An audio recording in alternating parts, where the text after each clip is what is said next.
So just let me introduce Declan Redmond, who is standing here next to me. I've known live and not online. So Declan is based at University College Dublin in Ireland. And he's been there for a number of years, and he's currently Associate Professor in Housing and Planning. So Declan has conducted a range of research on different housing issues, many that are familiar to many of us in the room here. He's looked at the Irish approach to planning gain. He's undertaken projects focused particularly on the delivery of affordable housing, and he's looked at mortgage stress through the global financial crisis and beyond, and has a particular interest as well in the regeneration of social housing in Ireland. His current work is focused on the implementation of compact growth policies in Ireland, which is a key goal of the country's national planning framework. This evening's talk, I think, is on a subject that is familiar to all of us, or all of us who conduct research in England.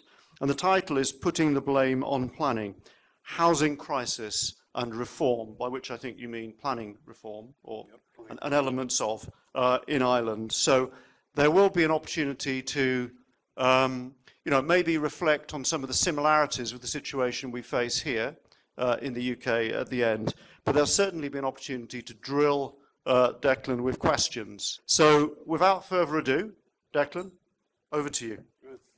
Thanks very much, Nick. Thanks for the invite, first of all, from Nick and from the Barton Planning School.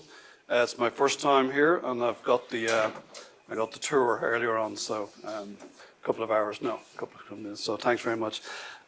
So essentially, what I'm going to tell is a kind of a narrative story of what's happened kind of post the great financial crisis in Ireland with respect to housing and planning, and specifically to kind of reflect on the degree to which planning has been heavily politicized in Ireland and kind of made essentially a scapegoat, or certainly one of the main scapegoats for the problems of housing and the housing crisis. Last night, in a sort of panic, I read Francis Brill's and Mike Racco's article on London and housing crisis, and I did think I could partially just do a word replacement of London with Dublin. Now, I wouldn't get the publication, but it would actually tell a lot of the story, because there's a lot of similar things that are going on. So we have been in crisis, I suppose, whatever way you define that, probably since just even before the financial crisis, because what we were doing then was producing a huge amount of housing. In fact, we had the highest per head of population production of housing in the European Union for about 10 years. Now, that was partially to do with massive credit coming in, and we had a completely deregulated financial sector. So there was a huge amount of mortgage credit going into housing, but also a huge amount of lending going into the property sector.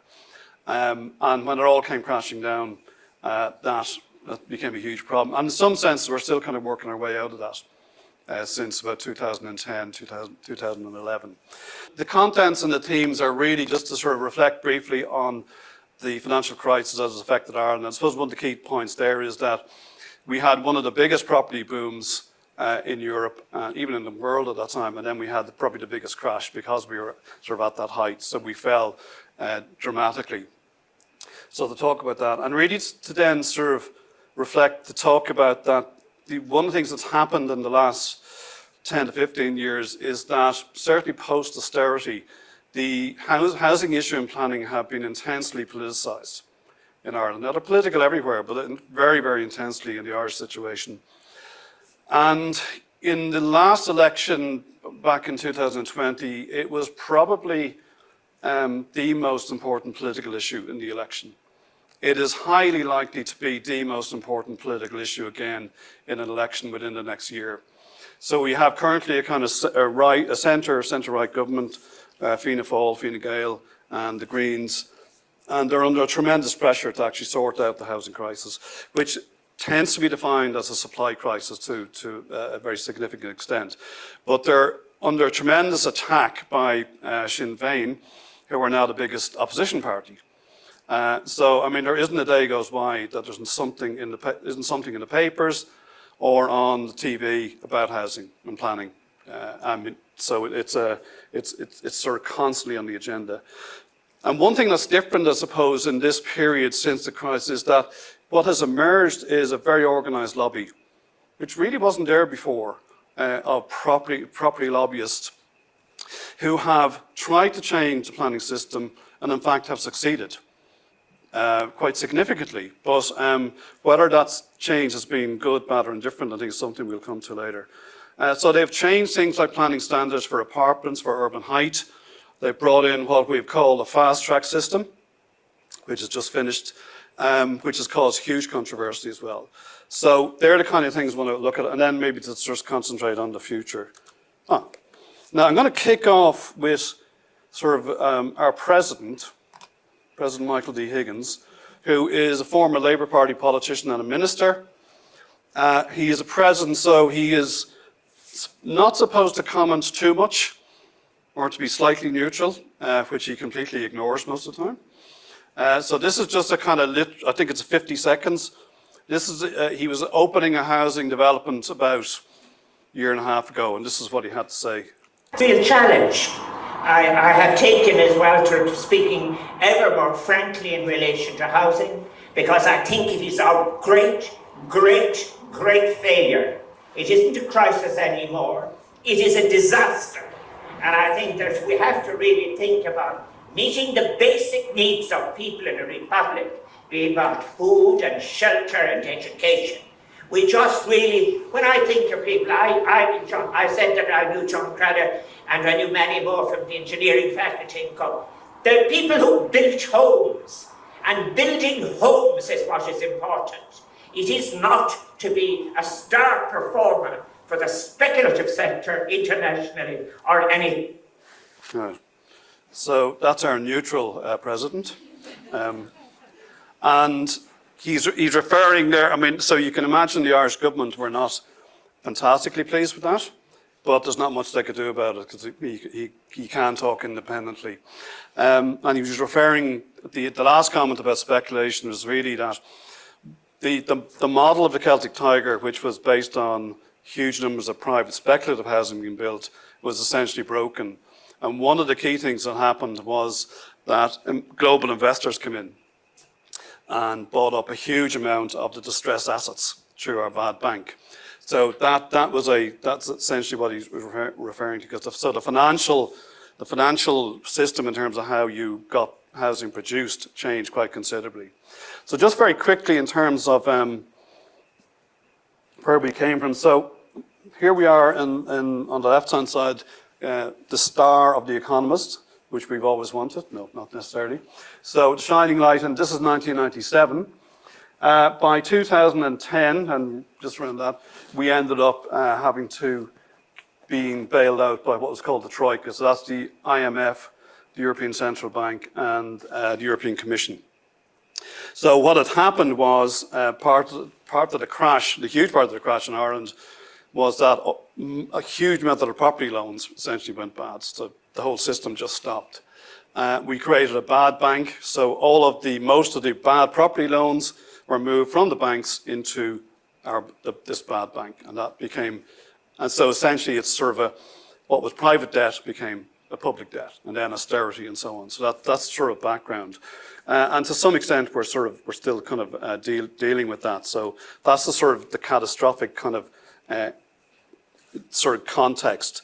And I suppose for a couple of years there was, essentially very severe austerity. For 3 years, effectively the government was run by the Troika, certainly in terms of finance.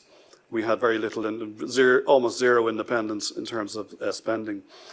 So NAMA, which is the bad bank, the National Asset Management Agency, essentially purchased the bad property loans, and they were all nearly bad property loans. These are all big developer loans, and they purchased them cheaply, and their task was, so they came off the bank's balance sheets, and they essentially had the task, and still have the task of basically selling all those distressed assets. One of the things they did do was to sell a lot of those assets cheaply to global investors. So that's one of the contexts here.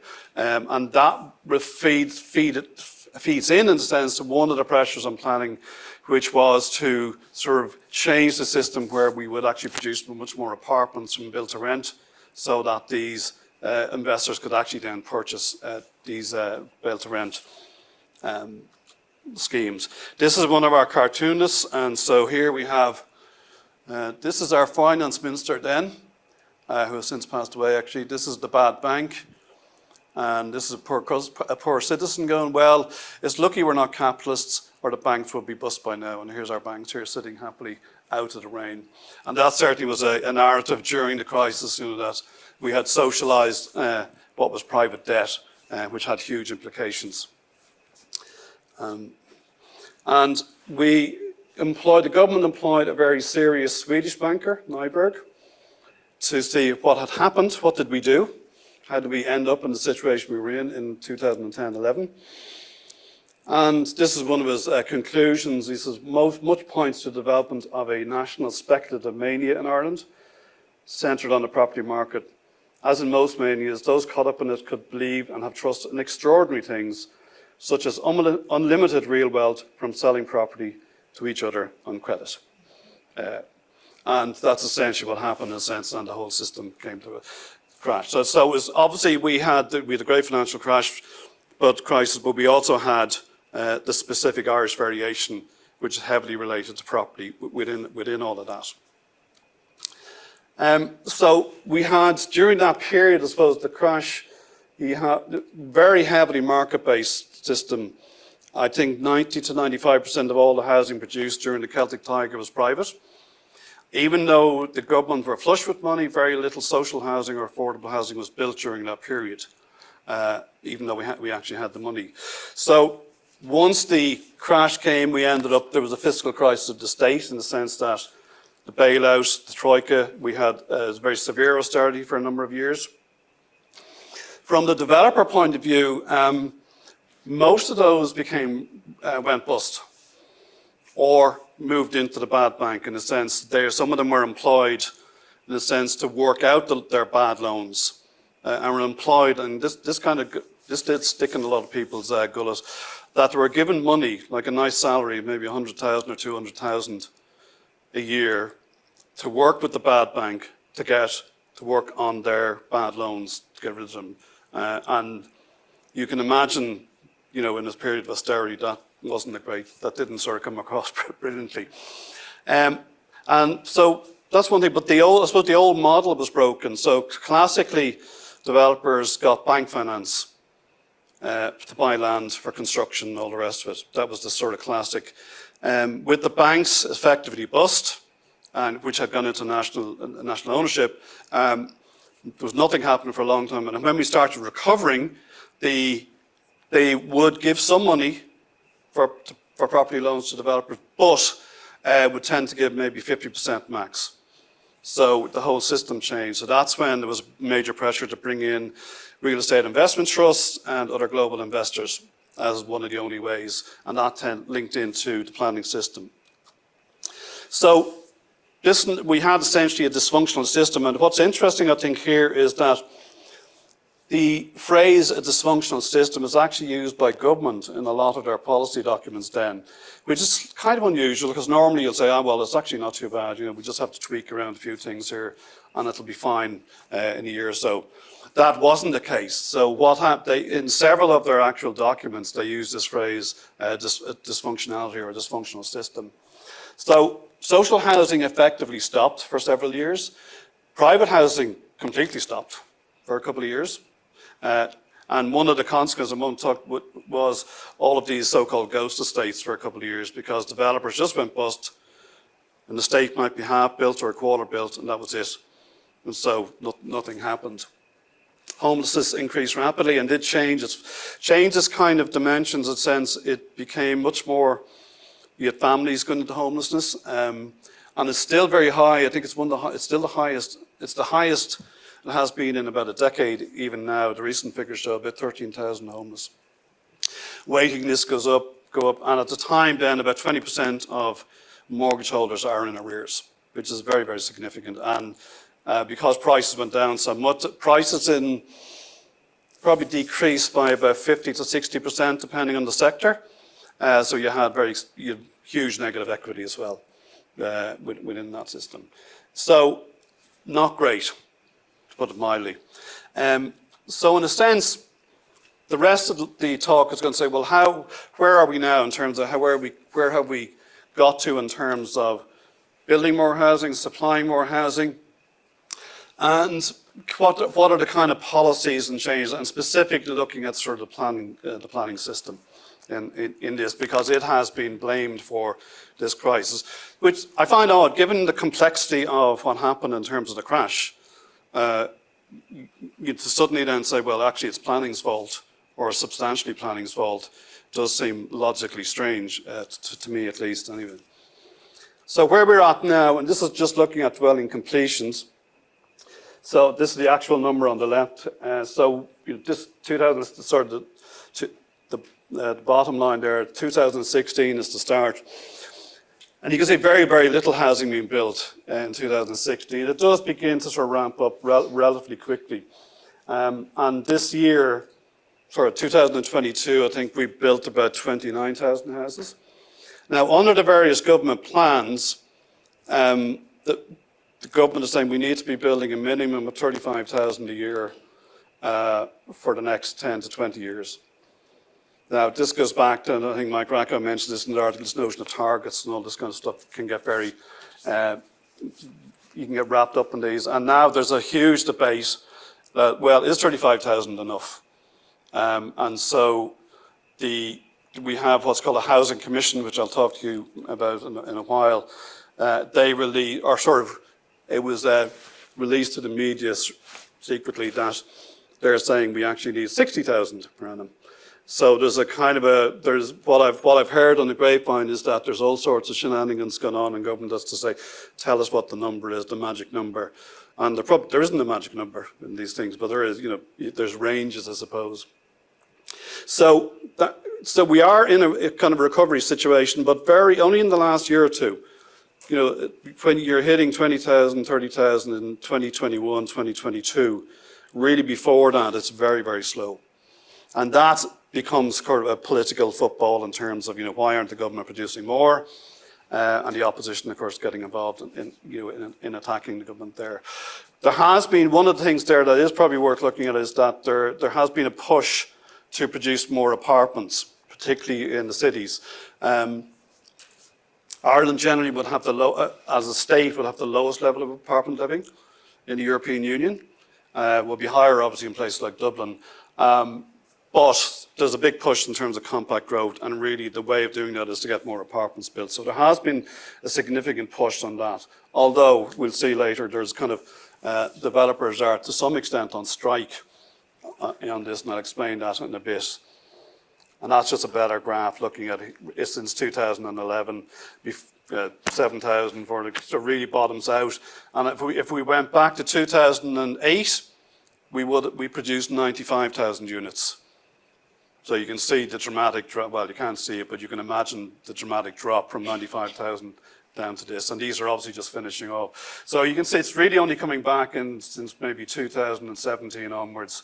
And it's so political that the government got very excited about 3 weeks ago when they looked at completions and commencements and said, oh, we're definitely going to hit more than 29,751 this year, 2023. So we will hit our target. So that politics of targets and hitting targets is really, really important, because if they don't hit it, they're going to be murdered by opposition parties, not just the opposition politicians, but by others as well. And affordability, which is a huge issue, obviously, in England and brought more, not just in England, but throughout the UK. That's a huge issue, and that was probably the issue during the Celtic Tiger. So we were producing a lot of housing, and this is kind of one of those things in terms of basic economics. You're always told, well, if there's massive supply, prices will come down. But in that period, we had massive supply, and prices went up because of the huge amount of credit being thrown at housing. So you actually had From memory, between around 1997 and say 2007, you had house price inflation of, depending on the subsector, of 400 to 500%. With inflation, in single-digit figures, low single-digit figures. So the affordability issue was there during the Celtic Tiger. It's now still there, even though it's probably in a slightly different way.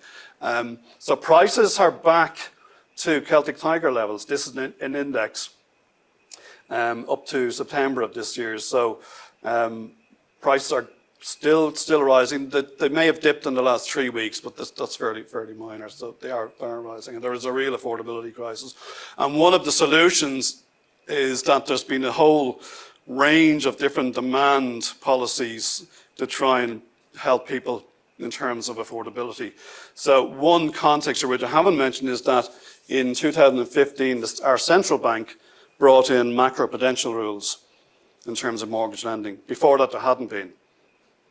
I remember going for a mortgage when I lived in Limerick at one point, before I moved to Dublin, and it was kind of bizarre that why didn't I take an extra 20 grand on the mortgage for my BMW, which I didn't have a BMW and I didn't buy one, but that was the sort of standard. There are no rules. We'll give you the mortgage for the house. Let's say it's 100,000, but we'll actually give you 150,000. Or buy your small sort of pied-à-terre in France or whatever, that kind of stuff, which, again, I did not do. So no questions on that, Nick. Okay.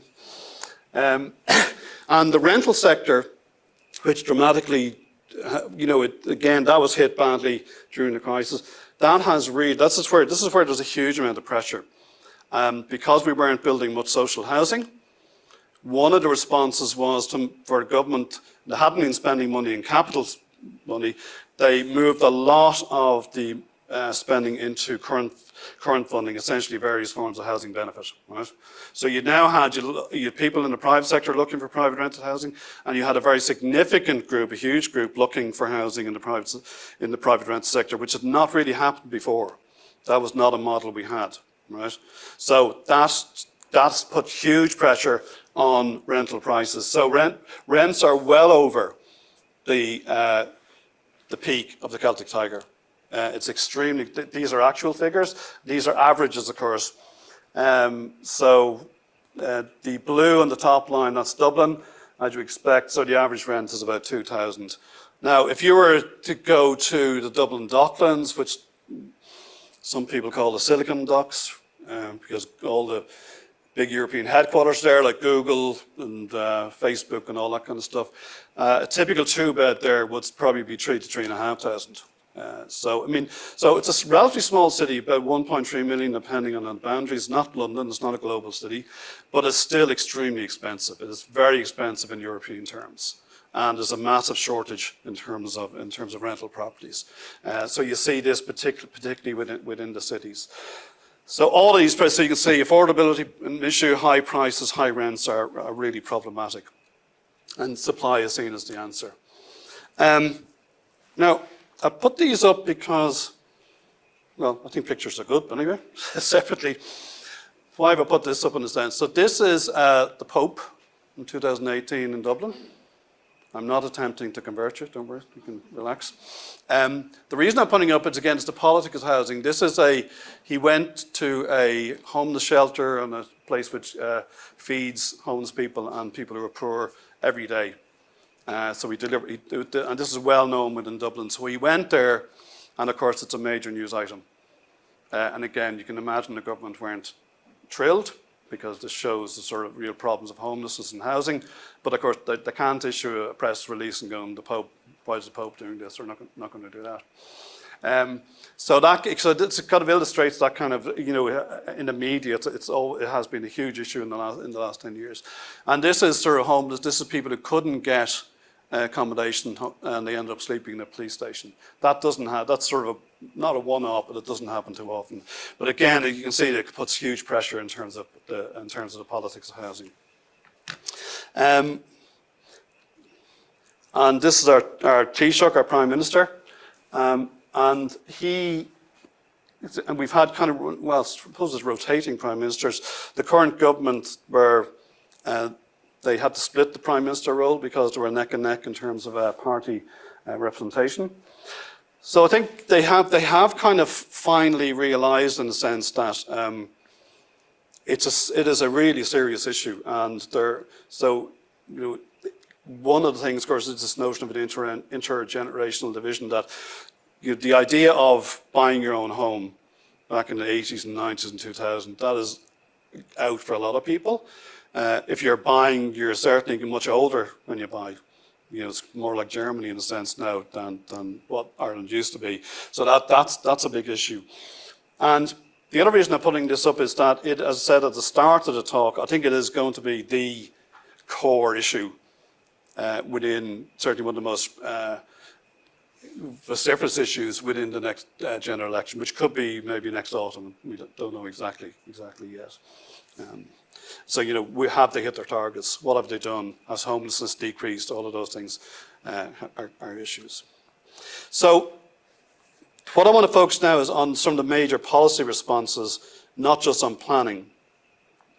And in 2016, we had our first ever minister for, our ministers, when I say ministers, the equivalent of Secretary of State in the UK, or in England anyway.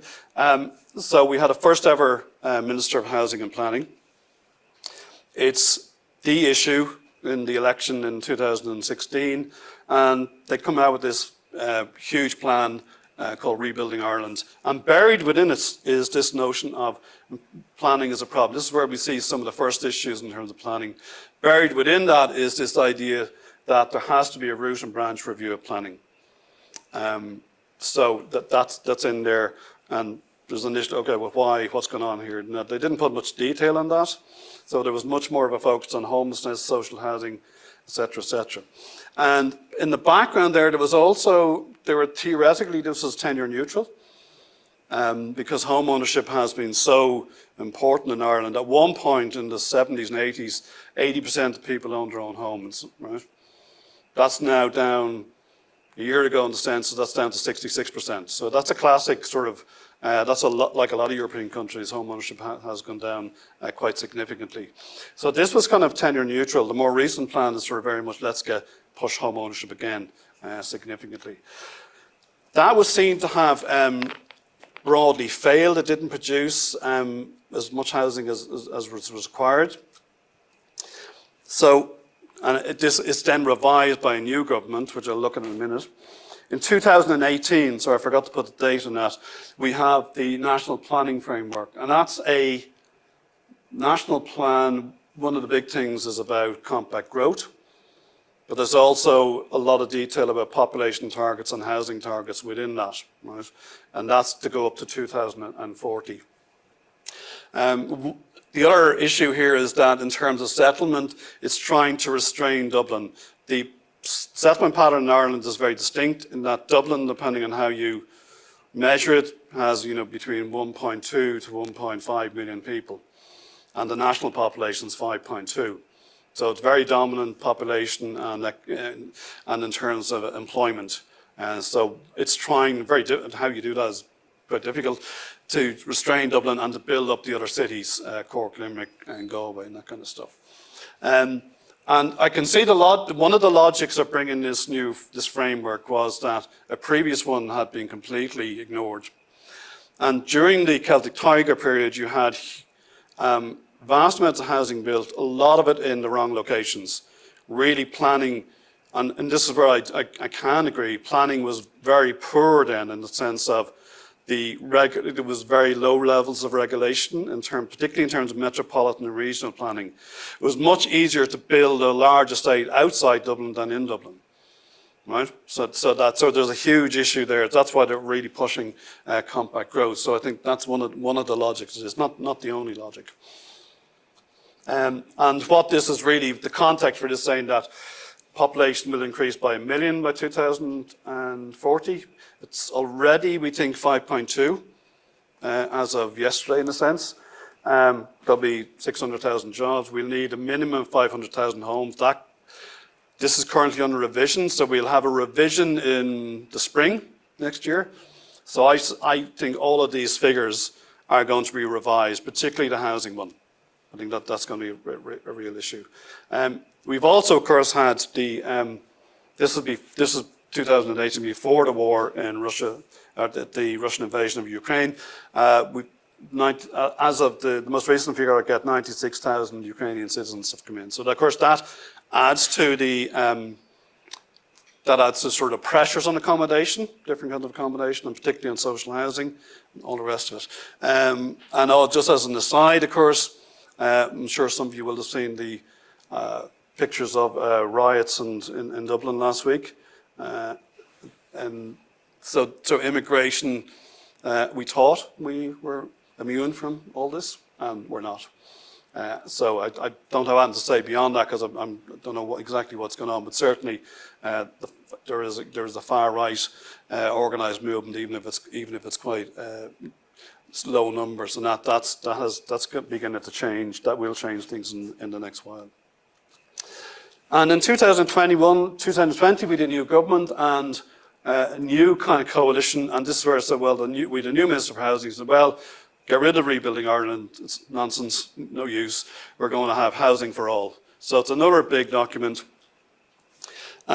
with new targets. That has the 35,000 target. And and since then, there have been so many policies, and I'm meant to be an expert. I started looking at this and going, I haven't a rashers on some of these things, honest to God. So I've called it a smorgasbord of policy. There's loads of, I've said Help to Buy there. I know you have it, I don't know if you still have it here. There's different versions of Help to Buy even in Ireland. It's not just one scheme. There's 2 or 3 different schemes of Help to Buy. Loads of affordable purchase loans, which are subsidised loans. The emergence of the cost rental system, and that's really taking the Vienna model seriously and trying to bring in a cost rental system. Viability payments, which is a real win for the property lobby, and I'll talk about that in a minute. On the positive side, in central land value sharing. So there is a bill which will be published in the spring, I think, on land value sharing. There really has been no land value, there's been actually no land value sharing in Ireland ever in the planning system. Right? There is a planning gain, like your Section 106 in England. There's a version of that, but there's no broader land value sharing. So this, in a sense, this is the key document, which that is the political document in a sense. Now, obviously, there's lots of really important policies buried within it. There's also, which is probably not as important, but it's part of the politics of housing. The government established a housing commission, was it 2 years ago, I think? Partially to examine long-term strategic housing. And the logic there was, we have just been reactive for years and years and years. Let's have a commission and come up with some magic long-term strategy. Whether we'll see, that hasn't been published yet. It's meant to be published before Christmas. But the other one is very political, in that there has been a push that there should be a constitutional referendum on the right to housing. That's been kicked into this commission, and this commission is meant to give a recommendation to the government on whether should or should not be a constitutional referendum, and if so, what the wording should be. We know from leaks to the newspapers that the commission itself is split. There are 2 people, I think. There's an economist, academic, and a developer who are very much opposing this. So there could be a minority report. So we're not quite sure where that's going to land. But you can see if the government don't have a referendum on it, you can imagine, I mean, it's an easy one politically for opposition parties to go, okay, you promised effectively a referendum on the right to housing, and you've now either kicked it a touch, or you're avoiding it altogether.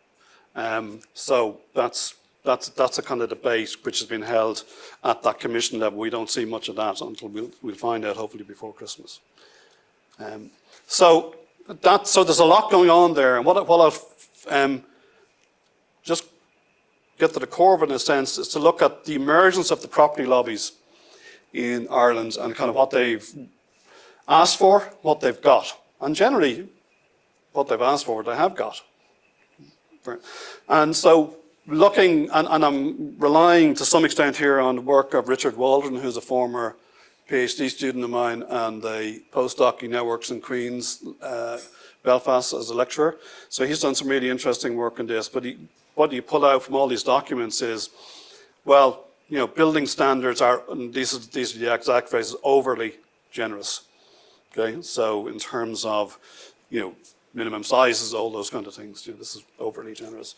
That the planning system in Ireland is overly democratic. Now that specifically is probably to do with, we are very different than the UK, and I know you have some difference in the sense that there's a third party right of appeal in Ireland. So we have our local authorities who make decisions.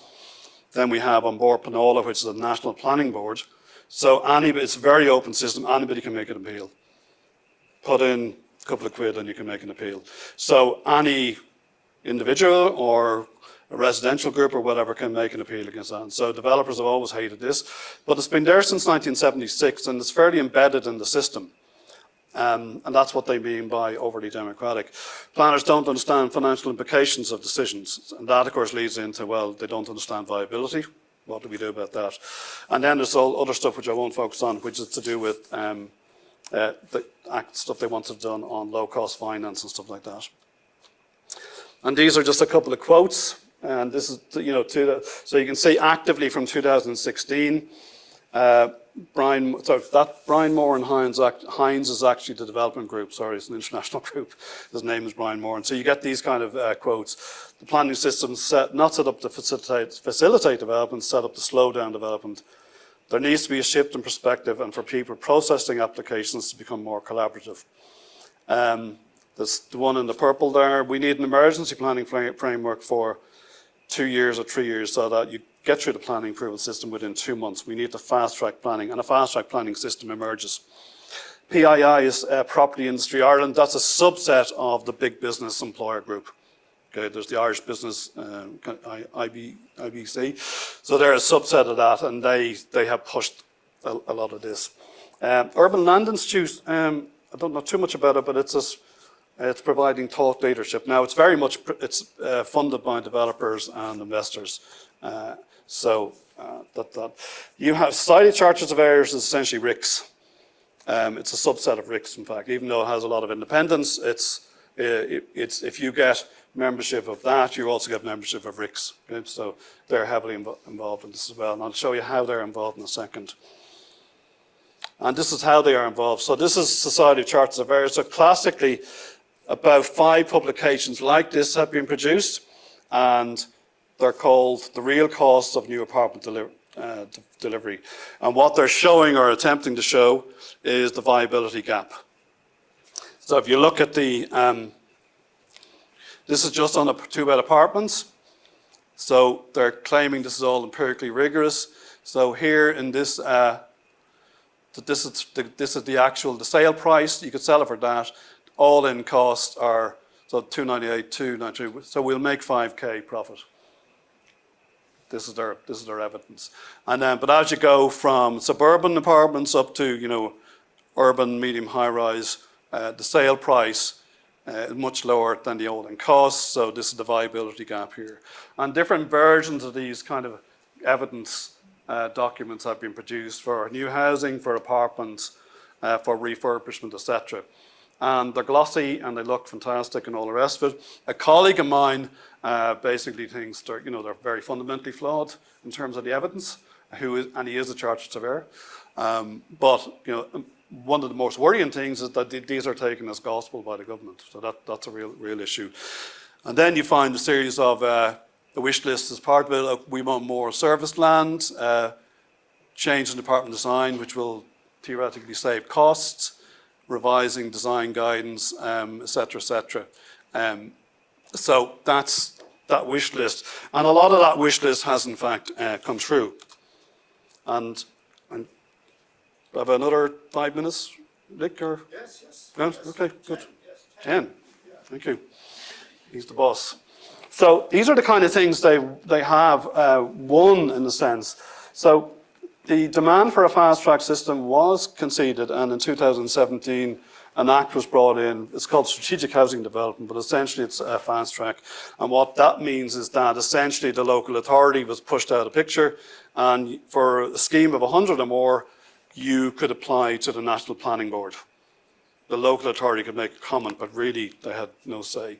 So that's sort of quite anti-democratic. Development levies were cut earlier this year or last year.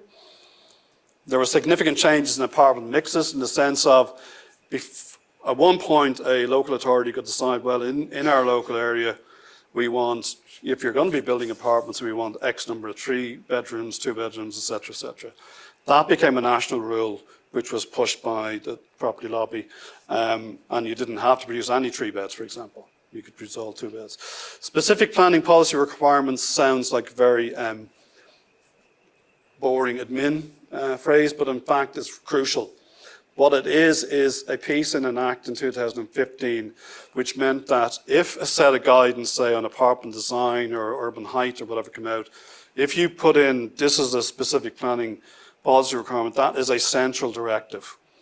Well, it sounds very boring, but in fact it's very powerful. So that overrode any local authority discretion on certain aspects, okay? So that's really, really critical, that specific planning policy requirement. Major increase in densities and heights, which I've no particular issue with, it depends how it's done. New apartment typology. So built to rent didn't really exist until about 2016-17. Really comes into its own in 2018 with new guidelines and with new financial arrangements. And the viability payment is the other one. So if I look specifically just at, say, guidelines. So the National Planning Framework, we've talked a bit about.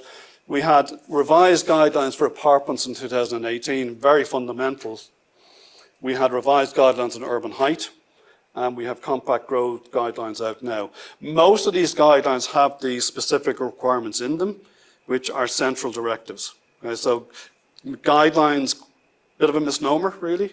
A lot of them have these central directives where you must, in fact, comply with. So your local plan, which has gone through all sorts of revisions, some of it in effect becomes redundant, and that certainly is problematic.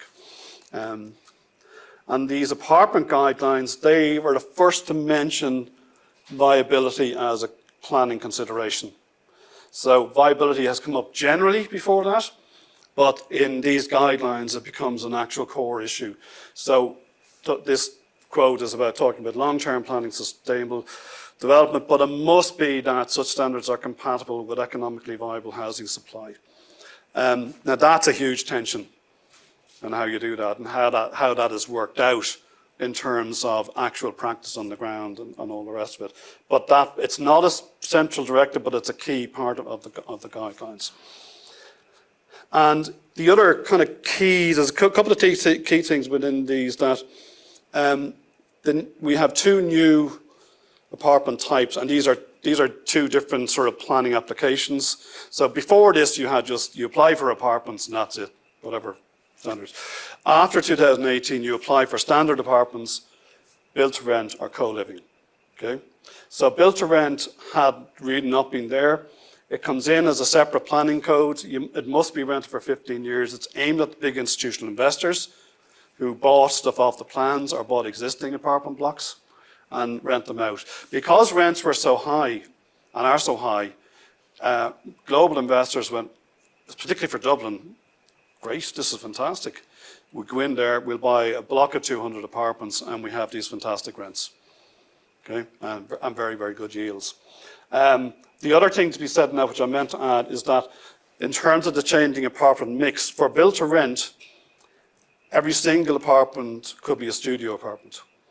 Okay, and that certainly caused a lot of issues. Now, most development, as far as I can make out, most of them haven't done that, but they have put in a lot of 1 beds and studios rather than 2 beds, and you didn't have to put any 3 beds. Now, there was a lot of pressure on this, and about 9 months ago, built to rent as a code was abolished.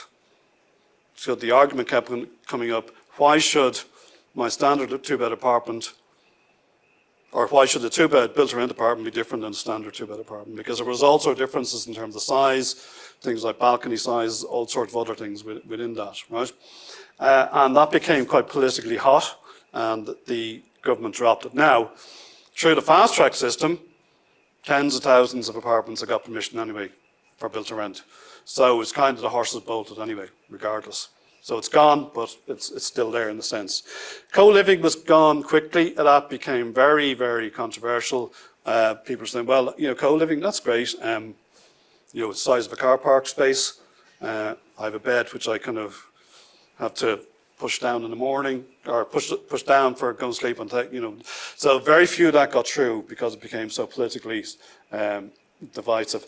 The minister then at the time made a complete hash of a radio interview, and he said, well, it's actually great because it's like boutique living. Why wouldn't you want to have this kind of boutique living? So when I tell my students that, you get a very a response which you couldn't publish in the radio in terms of boutique living. So that's gone. Some of them got through, but very, very few of them got through. Density, there were no density limits for apartments in central or intermediate areas. So again, that kind of pushed against a tradition of kind of low rise and low density housing. Okay, and this isn't a built to rent block near where I live. Fairly reasonable. The development can have 100% studio apartments. This is mainly one beds, one or two kind of 2 beds, but very few. But rents here are still expensive. 2,000. This is not very central, but 2,000 per month for a 1 bed euros. In Dublin, that's expensive enough. Probably not in London terms, but it's expensive enough. Right. Now, fast track planning is the other really controversial one. So this, with developers, pushed this hugely. So from really 2018 when it kicked off, applied to schemes of over 100 units. The application went straight to our planning board, not to a local authority, so bypassed the local authority. And the other issue here was that you could effectively ignore the local development plan in many cases by applying to the planning board, national planning board, through the system. Okay? So it became hugely controversial. And I just looked at the figures yesterday from our census. So the fast track scheme in the last 4 years, these are individual units for permission. So it's produced 63,000, permission for 63,000 apartments and 16,000 houses. This is at the state level. So nearly 80,000 in 4 years. And standard permissions, which still obviously go through, if it's under 100, roughly about 73,000. So has been very, very, it has had a huge impact. Now, some of the impact, and I know I'm slightly rushing here in terms of time, some of the impact has been stopped because there have been a huge amount of judicial reviews to the Irish High Courts about these. And a lot of them have got stalled or refused by the High Court on various issues. Now, still a huge number have gone through, so there's a massive extant level of permissions for built to rent and standard apartments through the system. And the lock, stock and barrel is not a reference to a film, though I think there was a film with something like that. The lobbyists, when my colleague and friend Richard, when he was interviewing various people, some of them said, well, we went into the minister, we met for a week on fast track, and we said, we'd like this, this, and this, and said they bought it lock, stock, and barrel. So the ease of access into the government has been extraordinary. Partially, I think that's ideological in terms of a fairly centre-right government. Partially, I think there's a sort of political panic. Get stuff built. Come up with all sorts of policies. There's this kind of policy.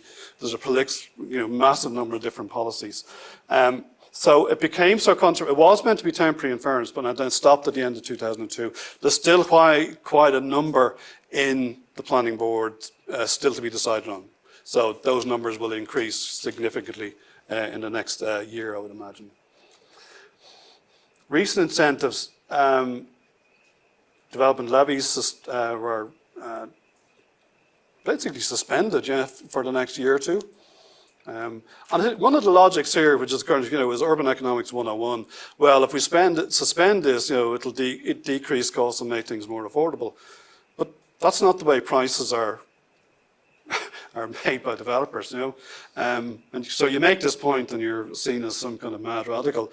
But it's a very basic point, you know, when developers are price takers, they're not just going to say, okay, we'll reduce the price because the construction costs have gone down or something like that. Okay, so these are kind of recent in the last couple of months. But this is the one I'll kind of finish on this, Nick, if that's okay. So the whole question of viability and viability payments, viability has sort of become a huge issue. And you can see at the top right there, I've said these are figures from the government. They think there's planning permissions which exist, uncommenced planning permissions for 48,000 apartments in Dublin. It's about 4 years' supply, roughly. Now, this is why I mentioned at the start, there's kind of, you know, are developers on strike, inverted commas, right? In a sense, they are, because they're waiting for the government to do something. And the government now they have a budget of 500 million for viability payments to developers. And essentially, what needs to happen is that the developer puts in their Excel numbers and says, okay, well, you know, the costs are X, sale price is X, there's a viability gap. You know, so there's no point in us constructing anything. We're going to make a loss. So the scheme will give up to 144,000 grand to developer per apartment. That's non-repayable. That's public money directly.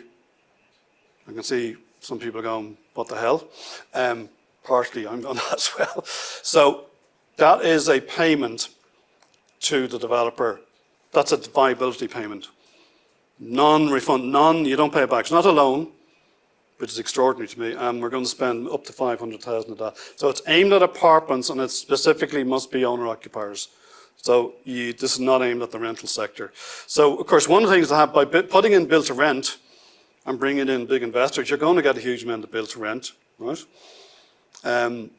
You're not going to get as much people trying to buy apartments, and you end up with this situation where we're giving this kind of grant per unit. I think only 3 have been approved so far. Will do my best to get the details, but I suspect it's probably commercial confidentiality will stymie me. But anyway, I think that will be of interest to see that. And they're hoping to build through the scheme. They're hoping to get 5,000 apartments built of that 48,000. So again, we shall see. And I'll finish with that. So I've just finished reading Bob Cullen's relatively recent book on the property lobby in the UK, and to some extent I think we have had that in Ireland as well. So a colleague of mine in UCD who's called it the planning industrial complex, which is quite a nice sort of way of framing it. And the final comment I make though is that in terms of the state and government, the number of policies is extraordinary. You know, there's all sorts of, there's piles and piles of demand policies. There's loads and loads of different kinds of supply policies. We have a new land development agency, which has meant buying up or taking in hand public land from central government agencies and possibly local authorities, and they're trying to push social housing, but also affordable purchase and affordable rental housing and cost rental, which potentially is good, but again, it's relatively slow. So the state is kind of in a position that we actually have quite a lot of money, relatively speaking. You know, there's actually a government surplus, probably a lot of it coming from tax from the big multinationals. Okay, now I know that's controversial separately. So it's not a situation where there isn't the funds, but it is how you use them and how coherent all this is. And there's so much going on, it's kind of spinning my head sometimes, and there's what's going on. So I'll leave it at that. Great, thank you.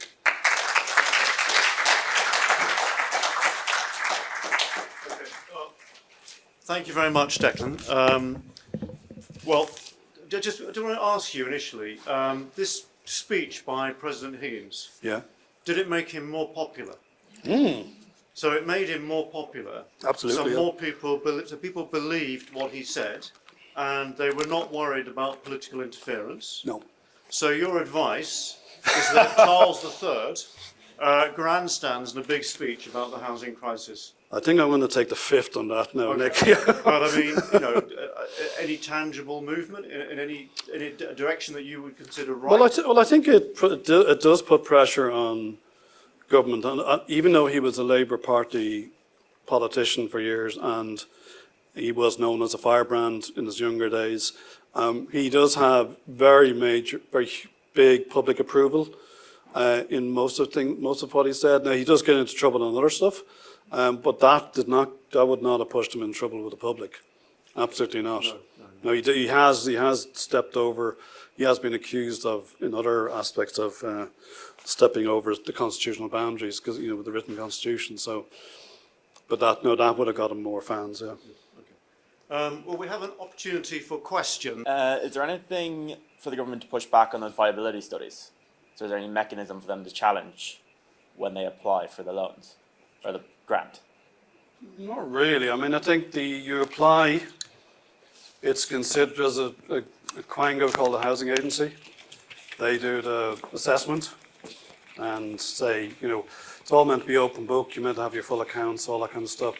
So I suppose they have to be very careful in terms of that that they have actually really good figures. But how that's working out, how they're actually doing those assessments is a bit of a black box, to be honest with you. So I suppose if something really dodgy comes up, and didn't look, this is the back of an envelope job, no, go away. But if you have some reasonable figures, I suppose they're going to want to go through with it. I mean, I'm still slightly bemused by this payment. I mean, if you teach development appraisal or real estate economics 101, so developer will put together budgets of what's much the land, how much can I sell it for, what's the land cost, construction cost, what's my profit, can I go ahead with it? And no, fine. But in this case, you go, no, actually I'm going to wait for a subsidy.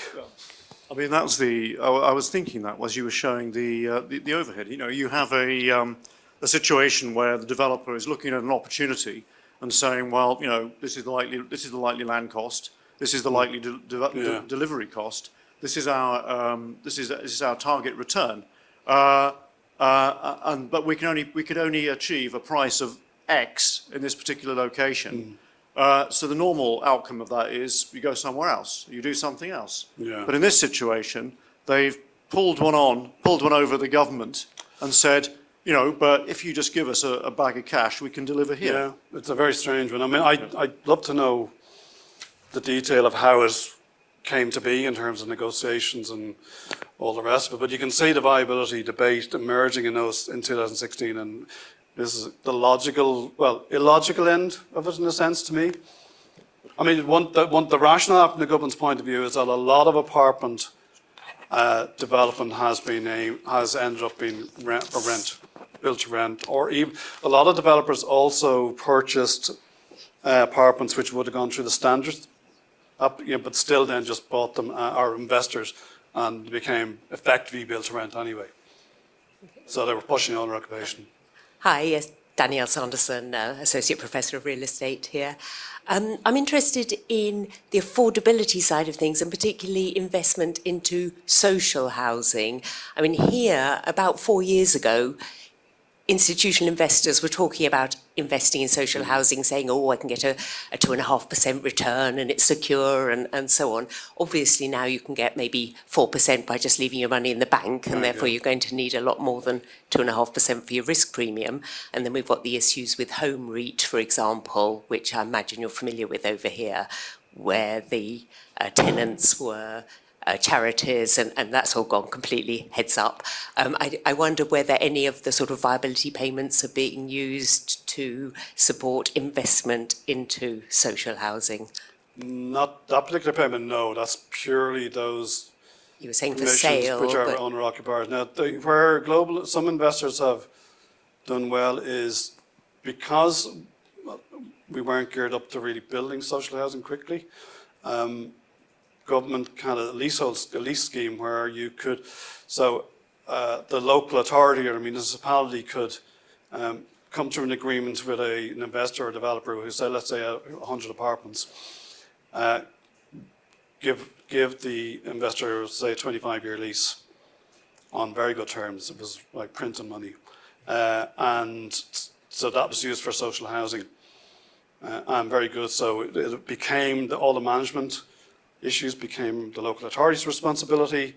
And so you could retire to the Bahamas and stick your money in. And now that became, again, you could see that in a time of austerity, and that became controversial, saying, hold on, what are we doing here?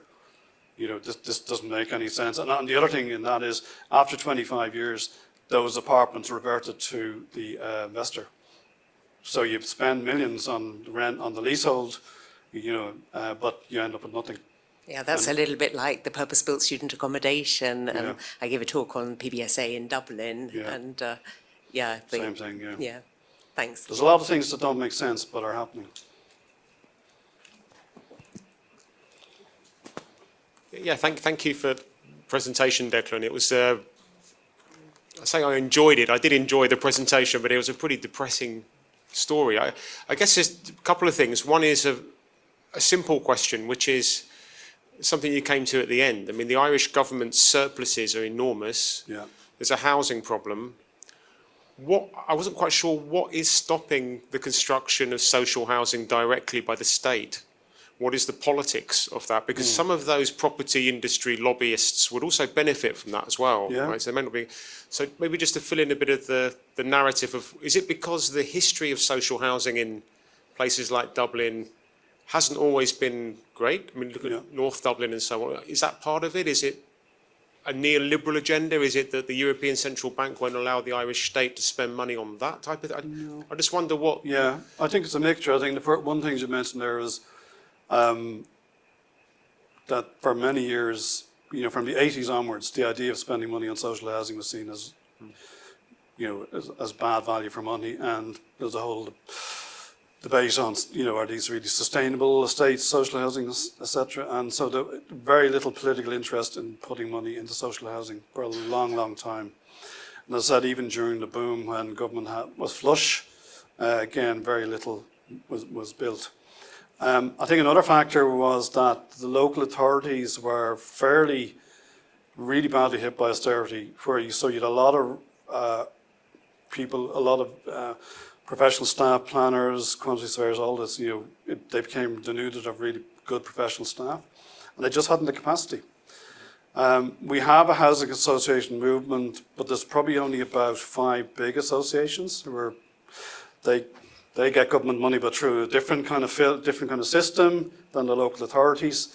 And for the local authorities, the bureaucracy in finance is so bad. It could take 2 to 3 years just to get the permission from central government. It's kind of ludicrous, whereas the housing association could do it much quicker. So there's all sorts of very strange, weird things in that.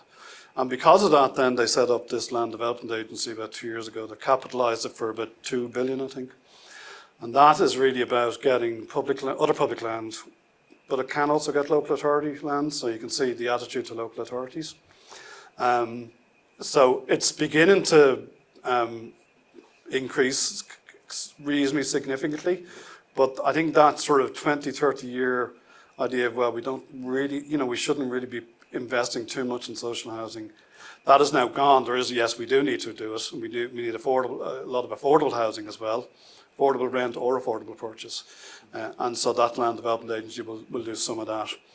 Yeah, it's a complex picture, but it is odd when you think of it, because there's a lot of money now going in. There's about 5 billion allocated for 2024 and in all sorts of different schemes. Can I ask one other quick question, Nick? It's just about the private sector's view of their role, because some of the work we did here in London showed that the private investors and developers didn't feel it was their job to be delivering public policy, which is effectively what some of these models are about, and delivering affordable. And there's an ethics to that. And so the argument was, hold on, it's not our job, it's the state's job to be delivering that. It's not the private sector's job. We are private developers after all, and that's not our role. We can't actually deal with the public politics of it either, in terms of community debates, planning, local plans, and everything else. We were quite struck by that. in our research that it was something perhaps we didn't expect, a kind of ethical argument to argue that it's not our job because we can't do it, and we're bad at it actually as well, they would argue. Were some of the people that you engaged with there in the Dublin or the Irish context, do you ever hear those kind of narratives? So this is our clear role and that's other people's role? To some extent, but not to the same extent as you've outlined for London, definitely not.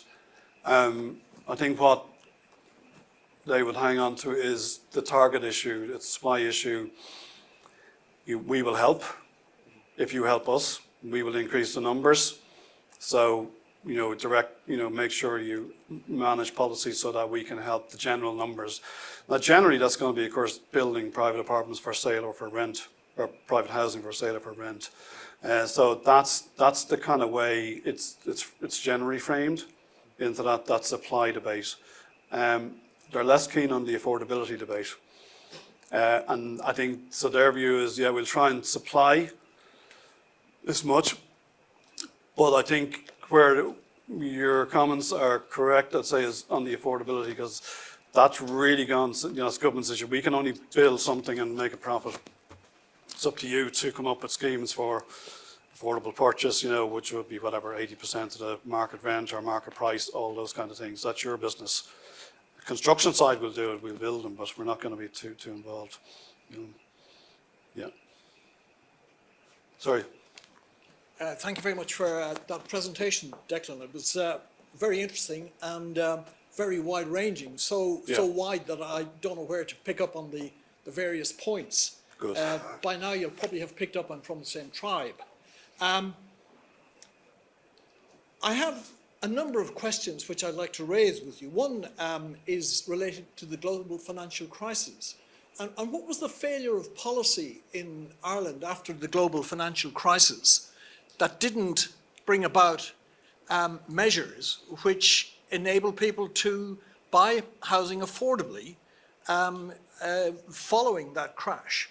And essentially, what I'm referring to is there was a complete lack of finance available at that stage, and land values were at the floor, and anybody could buy anything.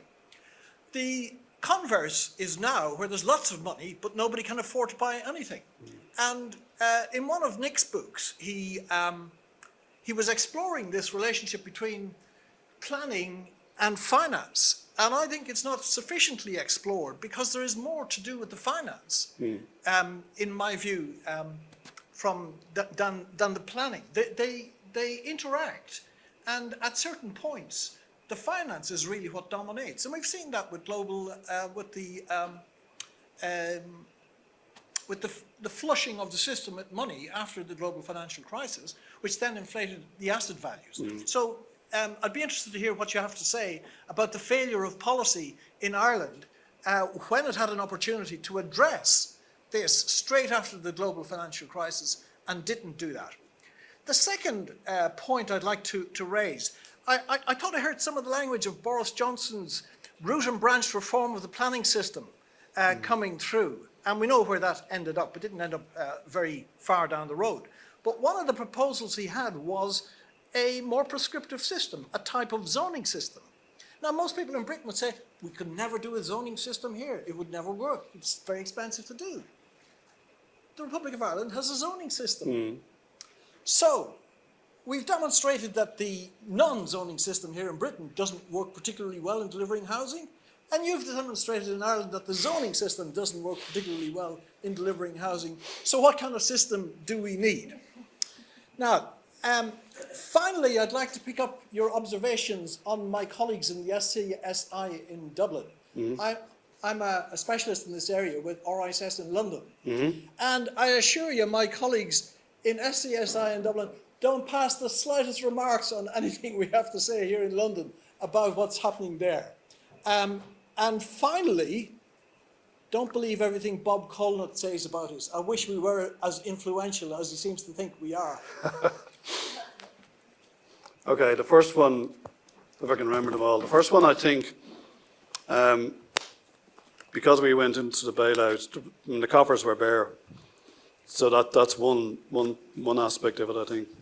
Now, related to that, I think one of the critiques of the bad bank, NAMA, was that it could have done more. You know, there should have been some kind of social dividend on housing. But the law, the way NAMA was set up was very clearly to maximise, so it had all these bad loans, was to maximise the price it could get.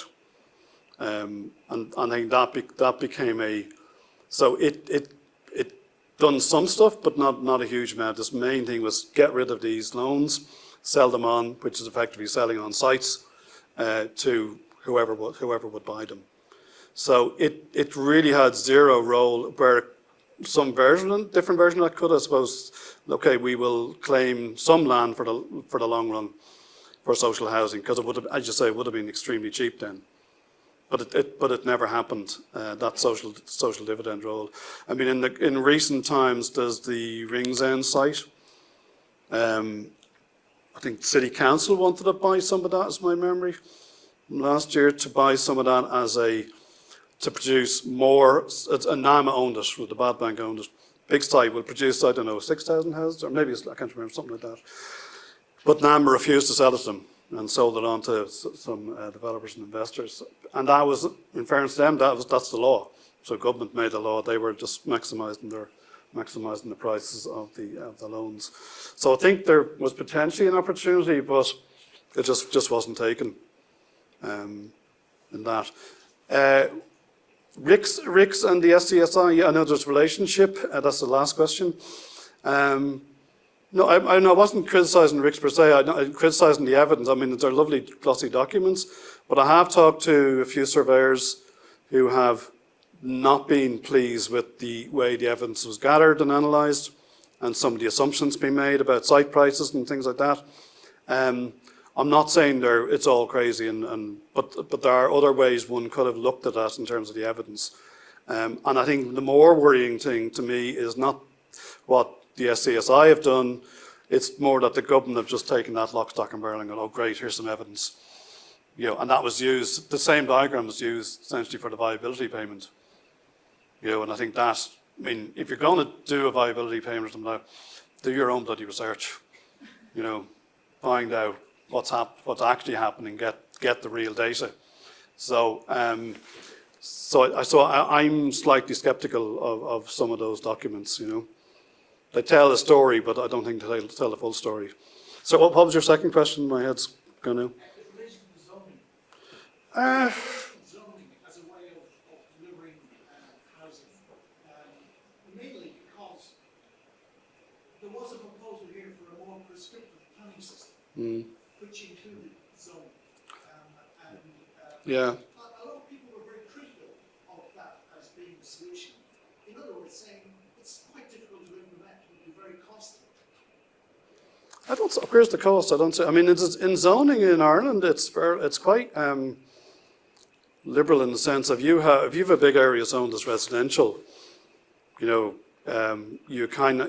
there's a presumption certainly in Irish law that broadly, if it's in a proper zoning, if it's not a terrible design, you know, you'll probably get planning permission eventually.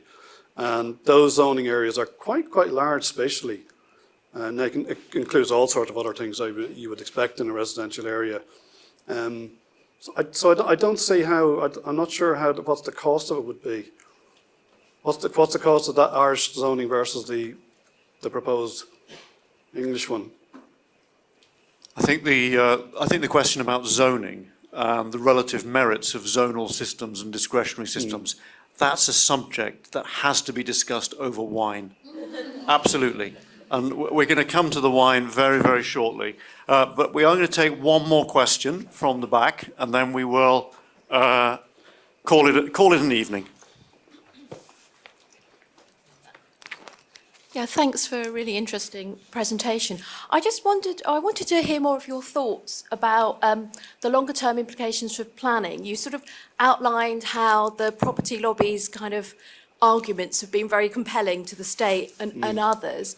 And I was very interested in that delegitimisation of planning, particularly around sort of a very anti-democratic kind of set of thinking.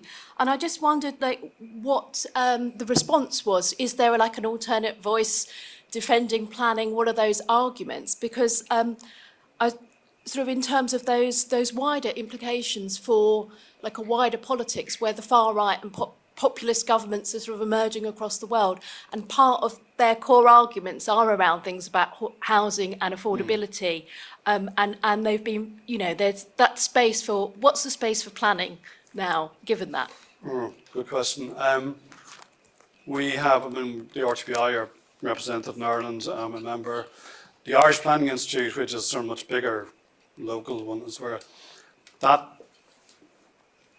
I mean, it has private practice reps, and that is quite, I wouldn't say it's split, but you have different arguments within that. So they've done bits to sort of defend planning, I think, in fairness. Probably more stronger level, we have a planning regulator set up about 2 or 3 years ago. And that planning regulator, the current head is Niall Cusson, who was the chief planner. And so they've done some good work sort of defending planning, you know, when you get sort of rants in the newspaper, whatever, they have actually made some good points. So I think it is a mixed picture though now in forward. So you've all these things that have happened. Some of them will continue to happen, the viability payments. You also have, which are probably more long-term, the land value sharing bill, which was an equivalent, was proposed in 1973, and it was gathering dust. It's called the Kenny Report. So, and that's always been mentioned. That's going to be a miracle way of actually getting, it's a big planning game measure. So that, we'll see the bill next year, see what's in it. That could be a very good, strong argument for planning, because I mean, linked in with that, there's going to be new forms of master planning in terms of what they're calling urban development zones. There's also a residentially zoned tax, which is been put off till 2025, but the background work has been done in terms of collecting maps of residentially zoned land. I think there's going to be a 3% tax. I can't remember if it's on the market value or not. So it's essentially trying to get zoned land into use, which kind of relates to one of the earlier questions. So you can zone land, but of course you can't, unless there's somebody there to develop it, you can't do much. So that's, again, I think there's quite a lot of positive things. There's a new planning bill of 1,000 pages issued that will be enacted next year. That makes some changes. One thing that does probably negatively is that, well, different views on this, that the judicial reviews, which cause consternation at government level and others, that's going to be watered down, that it'll be quite difficult to take a judicial review. The other thing that planning hasn't helped us out either, there's another story which I'm focusing on certain things here. The National Planning Board has a huge problem with trust and confidence, because one of its main members was almost sent to jail a couple of weeks ago for allegations of corruption and stuff like that. And so that has been a real problem of trust, so planning needs to get its own house in order in that sense. And there's also a huge resource problem. I work in an equivalent planning school in the sense of accredited. The government are looking for 500-600 planners quickly, and we don't have them. So there is a massive resource problem. Now, I think government want to push that, and we're being pushed to sort of come up with solutions as an educational institution. So it's a mixed picture, and I just think it's too early to say how it's going to roll out in the next kind of couple of years, But Nick can invite me back in 5 years or whatever, Well, Declan, thank you very much for your talk this evening, and thank you very much for standing there for 90 minutes as well. So I think we're getting close to the record. So I think we will draw proceedings to a close. Hopefully you found the drilling acceptable and useful. Did I pass the wine you test? You passed the wine test. And I'm really, really happy to report that they did bring ice for the white wine tonight. So this is a very special occasion on many fronts. But anyway, Declan, thank you again for your presentation this evening. Thank you. You've earned your wine.